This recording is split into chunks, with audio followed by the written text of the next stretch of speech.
सुने के छोड़ी तोहर किछो परेशानी हमरा बता दे कनी सुन हे गे रानी। सुने के छोड़ी तोहर किछो परेशानी हमरा बता दे कनी सुन हे गे रानी। मन में कनी छोड़ी कले तू विचार, मन में छोड़ी कनी कले तू विचार। सुने सुने हे गे यार हमरा बना ले छोड़ी अपन भता। सुने सुने हे गे यार हमरा बना ले छोड़ी अपन भतार।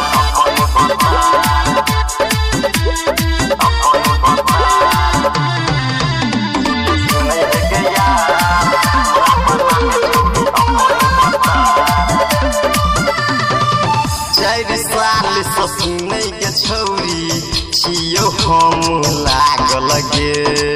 घूमै छियो टोला मोहल्ला कहैया सब पागल गे।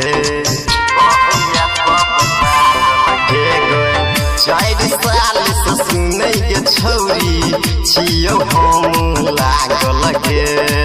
घूमै छियो टोला मोहल्ला कहैया सब पागल गे।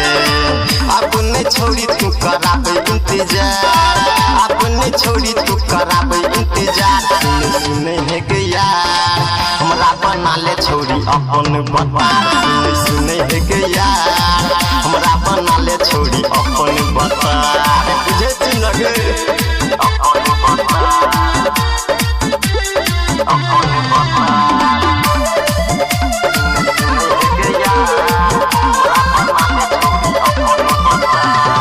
सुने के छौरी कहै छियो लगे कनी तू आन।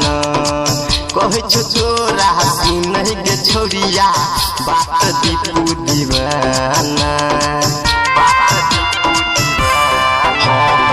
सुने के छौरी कहै छियो लगे कनी तू आन। कहै छो तोरा सुने के छौरी बात मुकेश दीवाना। नहीं तो हम छुई लेबो बिजली के तार, नहीं तो हम छुई लेबो बिजली के तार। सुने सुने हे गे यार हमरा बना ले छौरी अपन भतार। सुने सुने हे गे यार हमरा बना ले छौरी अपन भतार। बना ले न गे।